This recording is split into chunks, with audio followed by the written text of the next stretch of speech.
Cybersecurity. Guiding you through online threats will aid you in understanding safety protocols and trends. Meet our gurus, Brian from Exact IT, Reginald from Arc Solvers, and Randy from Tech Rescue. Together, we'll delve into current events and hot cybersecurity topics, helping you comprehend their impact. Stay informed, stay secure. Security Squawk, the business of cybersecurity. Buckle up, let's dive in. What's up, everyone? Welcome back to another episode of Security Squawk. I am your host, Brian, here with Andre and Randy. How are you guys? Pretty good. Yourself? Good, thank you. Can you hear us down there, Randy? I can. Nice. Right. Back on the bottom. Nice. So, welcome to the show, everyone. Today we got a pretty good lineup of topics that will not only inform you about the latest on cybersecurity, but also challenge the way you think about cybersecurity and the cyber world around us. As always, our show is free to enjoy. As of now, all we ask is in return is you like, share, and subscribe wherever you consume this content. Whether you're tuning into us through Apple Podcasts, through Spotify, or watching us live on YouTube or Facebook, your support helps us and keeps bringing you expert insights like this and the latest in cybersecurity news. So, gentlemen, let's jump into it. In our research this morning, we came across some chatter about this issue, or as I'm calling it, let me get my banner up. McLaren Health's IT outage part 2, and we're not calling it a cybersecurity event just yet, although it certainly smells like it. We don't have enough information to kind of confirm that, but we are going to let you know what we do know at this point, and we're going to compare and contrast it to their event that happened around this time, or from what I can see, about a year ago. So who we're talking about is McLaren Health, and they just last year, they informed everyone that they were the victim of a massive data breach affecting over 2 million individuals. Fast forward to today, and they're grappling with a new IT challenge that's disrupting their operations across the board. So we're going to talk about what happened, how long it's been this way for the hospital, and what it means for the future of this hospital and what things could look like for employees, patients, and administrators that work at this hospital. So, guys, we found several articles coming out of what seems like to be the Michigan area. What's going on? What do we know so far? Start chiming in here. And I guess I'll just mention, if you are watching this and you're employee or a patient of McLaren and you're impacted by this in some way and you want to share what's going on with you, you can drop them in the comments on social media. We will see them, and we will talk about and discuss whatever your comments are live on the show as we're doing this. You know, we probably ought to say all of that with a grain of salt, because somebody could be, posing as, we don't really know for sure. But there is a comment on one of the press releases that says they know somebody that's working at the Lapeer Hospital. They're saying that it is a hacker, there is a ransom, and they're doing paper charting right now. So we don't know if that's true or not. But what we do know is that IT systems and telephone systems, not just in that one hospital, but across the network. That's the kicker, I think. As you know, the big red flag for us. We're all about reading between the lines on this show, and that's kind of the kicker. This is across several networks. Yeah. Yeah, they're using the word tech disruption. There's another article that talks about how they're no longer diverting the ambulances and patients. So not sure about how deep about this one, because to restore all your systems from a cyber attack in one day, that's kudos if you could do it, but not sure yet about this one. Yeah, no, not in a million years is that ever going to happen. So let's just dive into like some of these articles and what they're saying. There has been some official statements released, things like that. And this is going to cause a lot of issues, right? We're already hearing of patient surgeries and appointments being rescheduled. Official. Sorry? That was official. They were diverting ambulances as of yesterday. Right. And they kind of scaled that back for whatever reason. We don't know why. A lot of people can presume it's because things are getting back in order, but that's not really what the belief is, right? It could be other hospitals calling them saying, don't send them here. You know what I mean? It depends on the infrastructure of the area. If we're talking about really rural areas and things like that, there's not a lot of capacity for other hospitals to handle more patients. So we don't know what's going on at the end of the day. Maybe because they went through a cyber attack a year ago, that they have better resiliency plans in place where they can handle these things while they're down. Who knows, right? Mm-hmm. So we're going to find out and we're going to learn more, but let's dive into some of these articles. I'll kind of go into the one that I have up on the screen. And I said yesterday, or no, today's Tuesday, right? Yeah. It said yesterday they're experiencing these technology issues, and there's the statement. They also have, let me see if I can yank it up here on the Facebook. So on the Facebook here, I don't know if it's coming up good on the podcast, but that's their post. It says that they are experiencing a disruption of their information technology platforms and telephone systems. And they're working to determine the extent of the disruption and do not have a time frame to restore functionality. Even if this is an IT issue, guys, right, and not a cyber attack, the fact that it's impacting this many hospitals, yes, that's why it's kind of like for us, when there's smoke, there's fire. Mm-hmm. Because like IT issues typically don't impact your whole entire organization. Like you have a fire, it's usually isolated to that site for the most part, unless you're doing some other things and you're not fully thinking through, redundancy. In my brain, what I'm thinking is that this is a cyber attack because you're talking about multiple hospitals who are saying that they're dealing with stuff, mm-hmm. right? We have this McLaren Port Huron. This is the one we were saying that they stopped diverting ambulances amid tech disruption, mm-hmm. right? So this is just one hospital, and it said it was mid-diversion on Monday, hours after other service providers were notified of the issue. However, hospital officials remain mum about the status of the larger tech concerns, as some patients reported canceled and rescheduled appointments. And as of Monday afternoon, the hospital shared a statement, which we already read. And on Monday, no timeline for mitigating the larger system concern has been announced. So it's almost like, hey, we got to start diverting patients. And then they decided that was a bad idea or something along those lines, which we're not clear of. So we also have another article here. Technical issue disrupts computers for McLaren Health Care systems. And this is a different hospital. And it's basically saying that this one, a spokesperson for McLaren Greater Lansing, David Jones, confirmed the problem is affecting the McLaren Health Care network, not just the health system's properties in the Lansing area. So this is another area of Michigan. The healthcare system includes 13 hospitals, 2 HMOs, ambulatory surgery centers, diagnostic and physician network, according to online information posted by McLaren. Something else, Brian, that was noticed, their website was down yesterday. Mm-hmm. It is back up today. Mm-hmm. But once again, that's another little red flag to us. Yes, this could just be an IT outage, and it could just be a coincidence related to an IT issue only.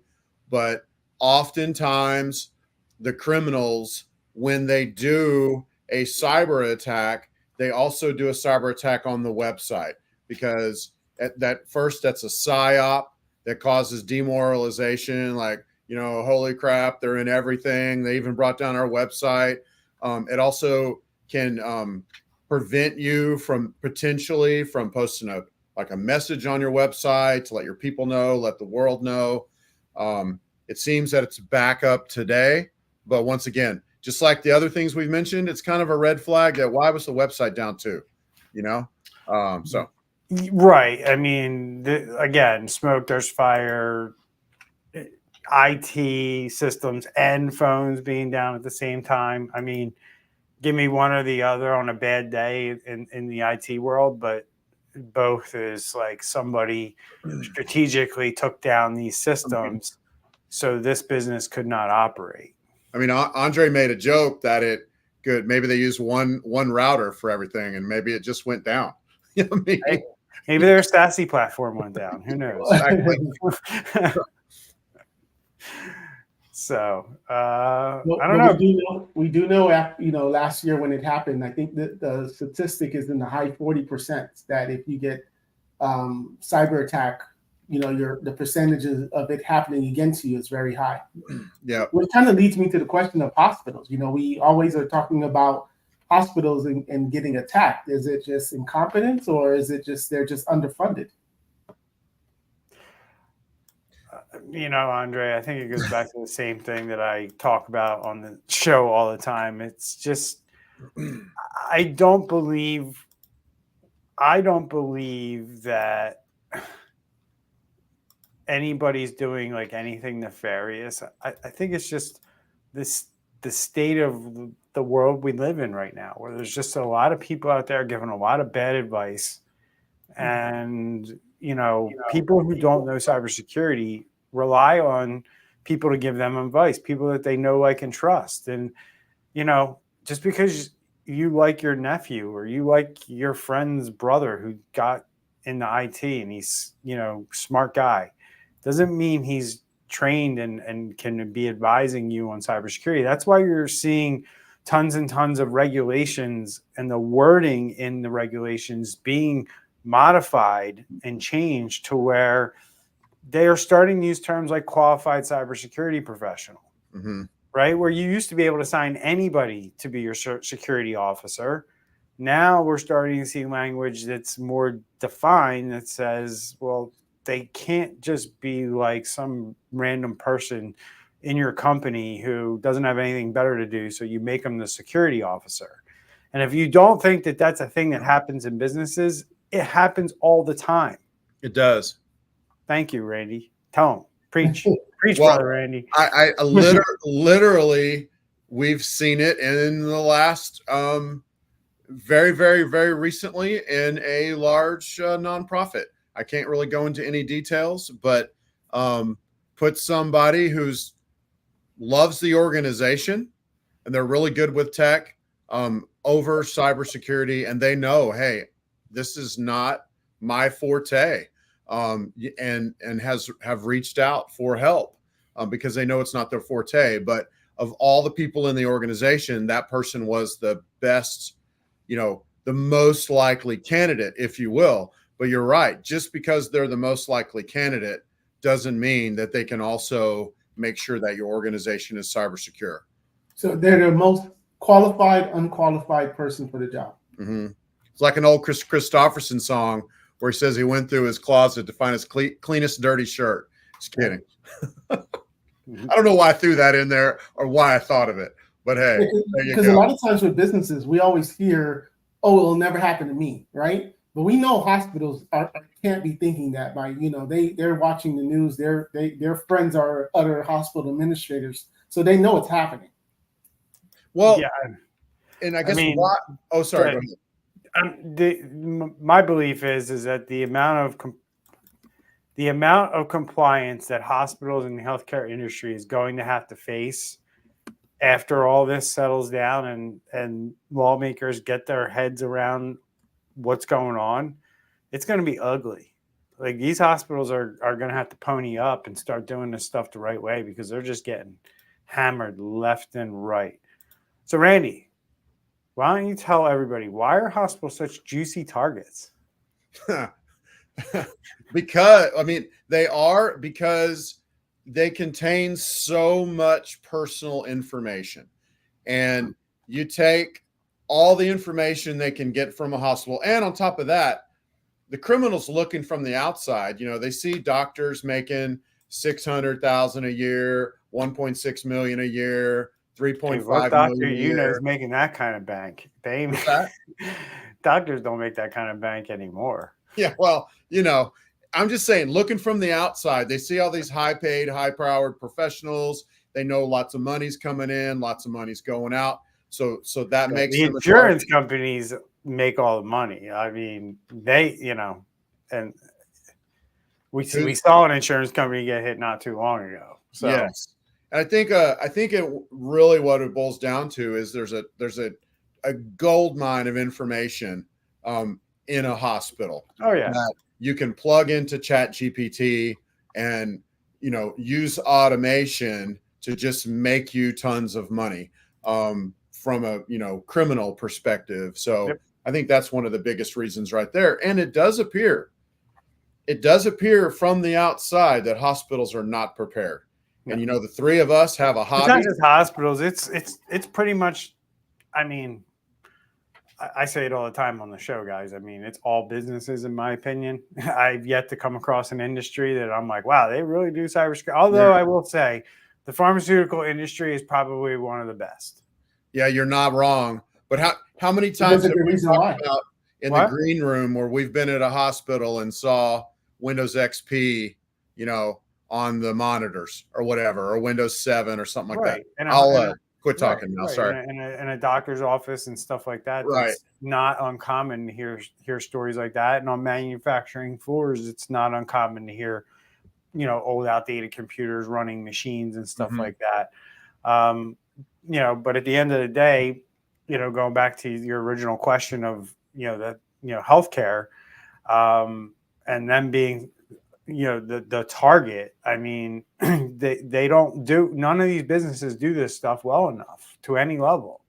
And, I think, some industries that we're involved with, like I said, pharmaceutical being one of them, the major drug companies, do a really, if they are to me the gold standard, and maybe financial services. In some areas of financial services, you could sector them off, and they could also be considered in the same group as pharmaceutical. But across the board, for an industry, I would say healthcare, I would say pharmaceutical is leading the way, and I would separate them from healthcare. Healthcare meaning services that are delivered to people so they can live, and survive tragedies and emergencies.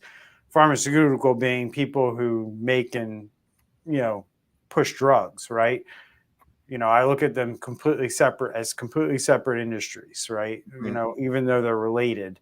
That's what I'm talking about. So you don't lump in what I'm saying with healthcare. I'm talking about your hospitals, your doctors, the people that are in the system delivering the services. Not so much selling the drugs. Healthcare even delivers the drugs to you, right? So there's a point where the drug companies hand off these drugs to pharmacies and stuff like that. That's part of the healthcare system. But prior to that, it's all the pharmaceutical industry, right? And they're just trying to sell drugs to these industries, and they do a really good job of protecting their information and their data, in my opinion. From that point on, right? When they want to protect their drug information, their research information, that's all very, very well protected from a data security standpoint. Not only by them, but by their subcontractors and the people that work for them. They do a really good job at third-party risk, unlike what we see in these other industries.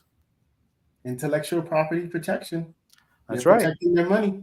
Right. They don't. Right. When it comes to their dollars and their information and stuff that they need to protect to make them money, they protect it. But when it's your and my information, they don't care. Right. If you have a medical emergency and you're here in Michigan, you're still going to go to McLaren. You're not going to say, "Oh, wait, they just had a cyber attack. Get me to a hospital 20 miles away." But all the employers whose employees' information is stolen on a daily basis. That's like a bigger problem than any of this, right? There's all these businesses who have employees and all that information that gets yanked out of these networks when these companies are hacked, big and small, right? So this isn't right now. I'm sharing last year's article from October 4th of 2023, where McLaren Health confirmed a ransomware attack. And on top of that, we can talk about the ransomware attack, but I'm also going to introduce this whole topic where we had the follow-up, which was produced about 6 weeks later, where 2.2 million people were impacted by that ransomware attack. 2.2 million people's information was stolen as a result of that ransomware attack. And we could be looking at part 2 of this situation today. Not good.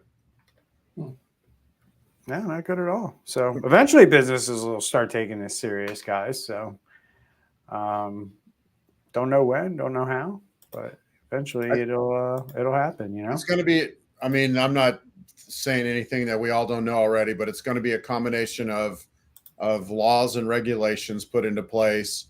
And then also just seeing the writing on the wall, because we've talked about this several times. Whenever these breaches happen, lawsuits always come behind, and that ends up costing the company more. Potentially, in this case, if this is a cyber attack, another ransomware, more leaked data, we could literally see bankruptcy potential. Well, they won't bankrupt, and I mean, we just kind of came on the show today and didn't research the company too greatly. They usually just sell off the hospitals kind of like one by one. We're already seeing that with, I believe, McLaren Health Care is trying to peel off some hospitals to maintain their business. So, it won't be that a community loses a healthcare facility, which is really what's at stake here. Not so much, it's not like hospital goes out of business and boom, we can pop up another hospital, or there's one right across the other corner. And in a lot of these towns, that's not the case. So, you could be looking at communities who are losing a major healthcare facility in their community, which is no fun for anybody. Mm-hmm. So anything else we want to talk about with this, guys? I mean, we will definitely update everyone as we learn more. I don't know if anybody who's watching this is involved in any way, shape, or form with McLaren, but if you are, you can drop a comment. We will see it and we will discuss it on the channel. And if we see your comment come in after we move on from this topic, we'll go back to it. So, but we will update everybody next week as soon as we know more on the reported IT outage at McLaren Health. So, guys, moving along, we have a couple more topics that we didn't get to last week that we're going to kind of throw in here towards the end of the show this week. And this next topic is this whole Keytronic? Keytronic reports losses of over 17 million after a ransomware attack. Let me just jump back on this one. Yep. And electronic manufacturing service provider Keytronic has revealed that it suffered losses of over 17 million in a May ransomware attack. The American technology company started as original equipment manufacturer of keyboards and mice in 1969, but has since become one of the largest manufacturers of printed circuit board assembly worldwide, with facilities in U.S., Mexico, China, and Vietnam. In a Security and Exchange Commission filing filed on Friday, and this article was written this week, so last Friday, filed with the SEC, it said it detected the incident on May 6 after disruptions at its Mexico and U.S. sites that impacted business applications supporting bot operations and corporate functions.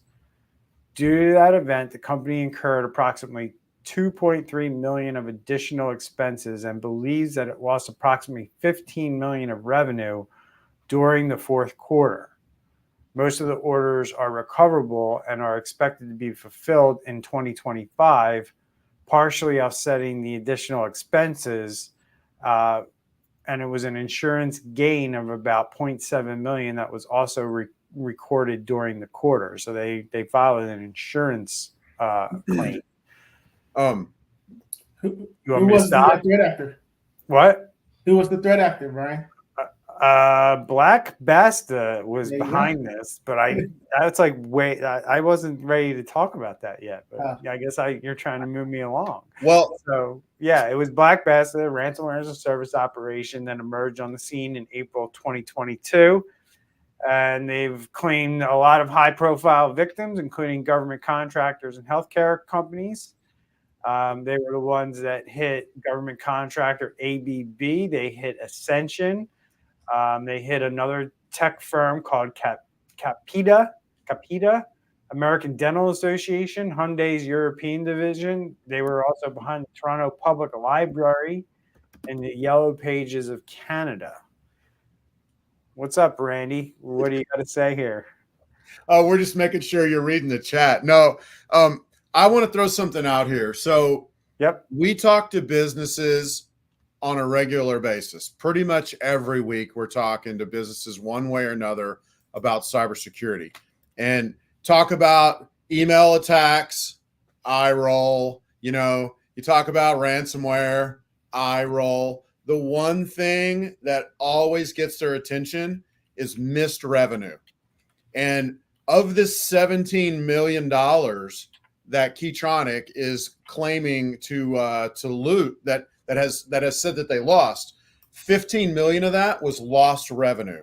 So they were down and they couldn't take in money. And I just want to just point that out. That's a huge part of this loss.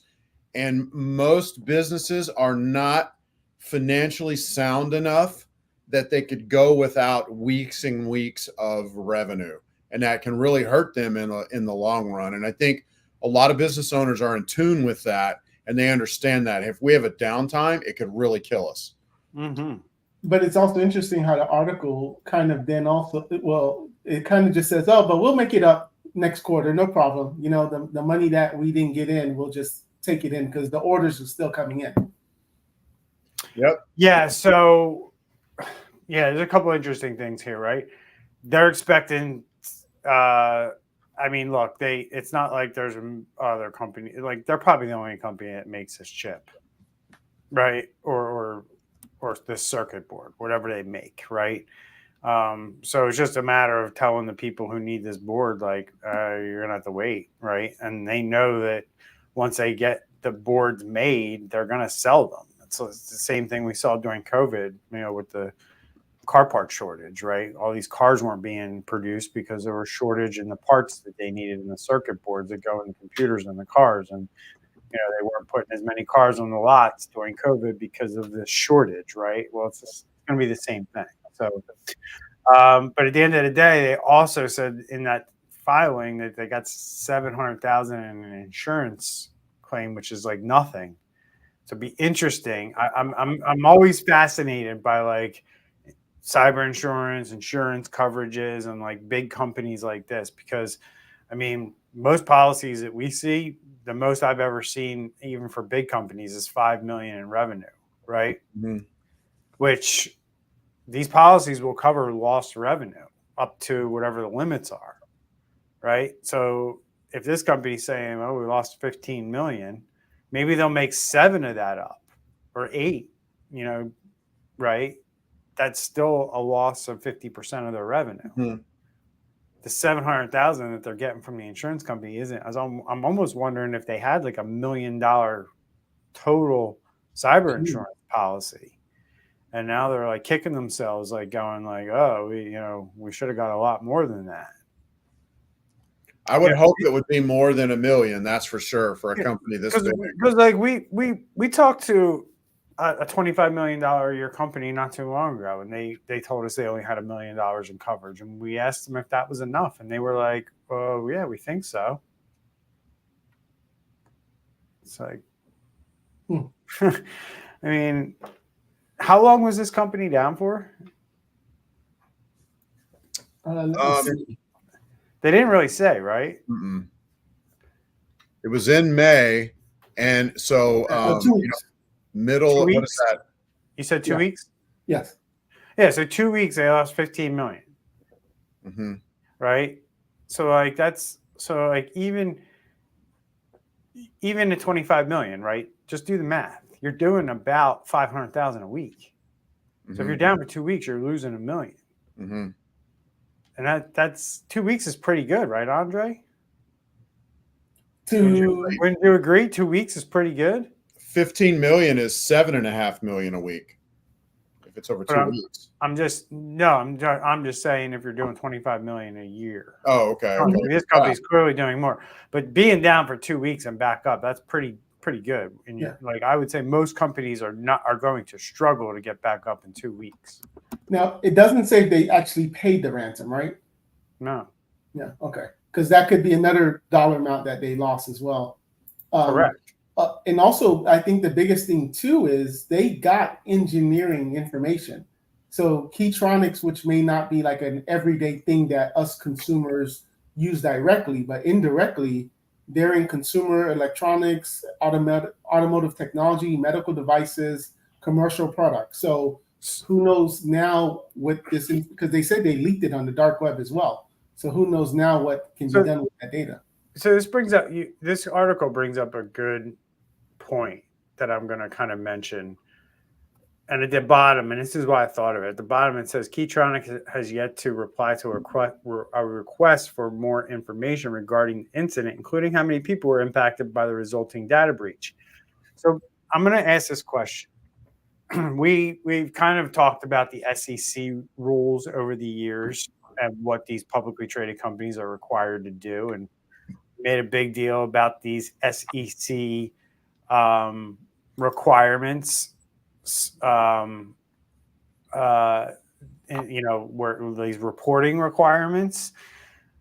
I think the writing's on the wall at this point that these requirements that the SEC is putting on these companies, regardless of the Chevron ruling being overturned at the Supreme Court level, I still think we're still going to see organizations like FTC and SEC still write rules and put more regulation on businesses around this stuff, and businesses will just have to pony up money to go fight it in court if they want to. But at the end of the day, guys, the writing's on the wall to me that these SEC regulations are going to require information like what was the incident and how many people did it affect.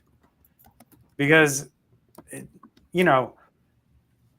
what they're required to report right now is just how this impacted their financials, right? So investors can make decisions on whether or not the cyber event is going to have a material impact on their stock price when they report, right? I guess that's the spirit and the idea behind it.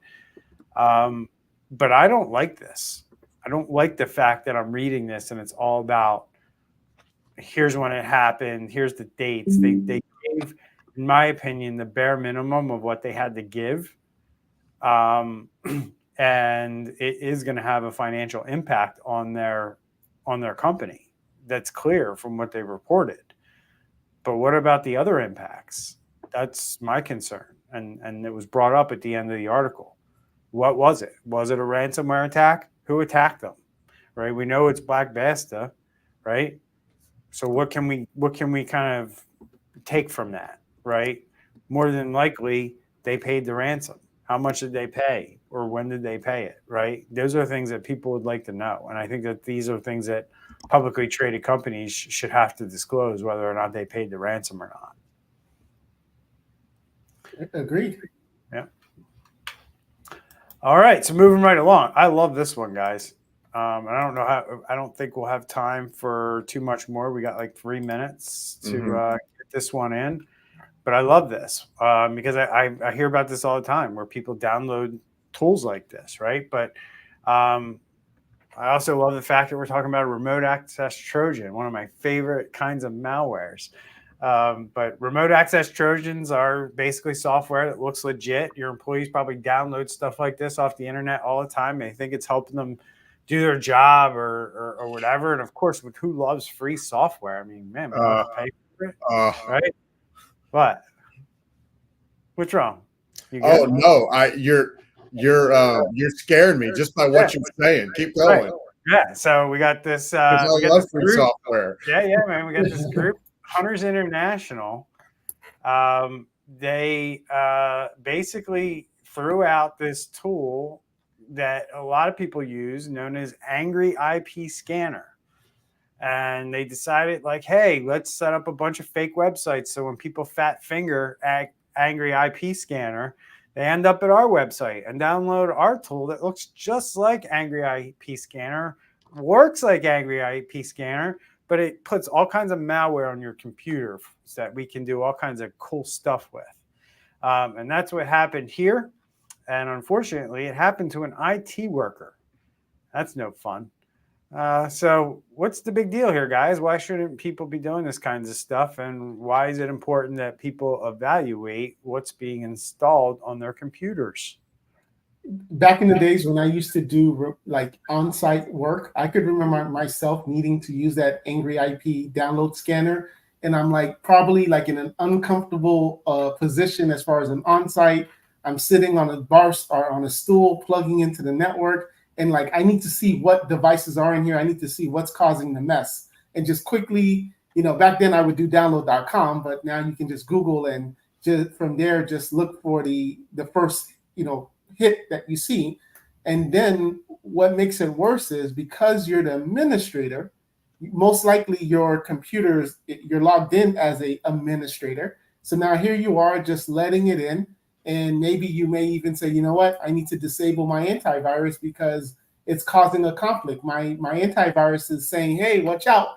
And you may just say, all right, let me just go ahead and turn off my antivirus so that this, legitimate tool can run. And here you are, you're the one causing the problems on the network.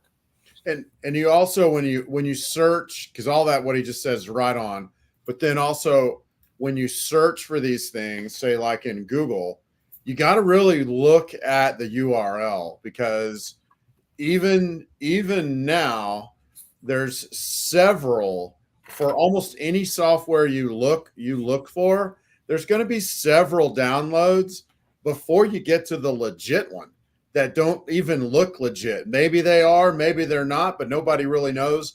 And they're definitely not the manufacturer or the coder's site for sure. So so on top of that, this is a tool that is used, like Andre said, Brian. This is a tool that's used by a ton of IT professionals. So by co-opting that, then they can basically embed themselves into the IT professionals' equipment, which could potentially open up the floodgate for all kinds of organizations and access to those organizations. Yeah, so, I just look at this and I go, these little efforts will stop at nothing to try to hack people. Like, this is the dumbest way that I think anybody could ever get hacked. And they did it and they're doing it and they're successful at it. And it's like, wow. Like, for me, I just look at it and go, like, who's downloading this shit, right? But quite frankly, I've hired these techs who do this shit. Like, they've worked for me, right? I'm not going to be bashful about it. Like, these things happen. I think Andre ducked himself.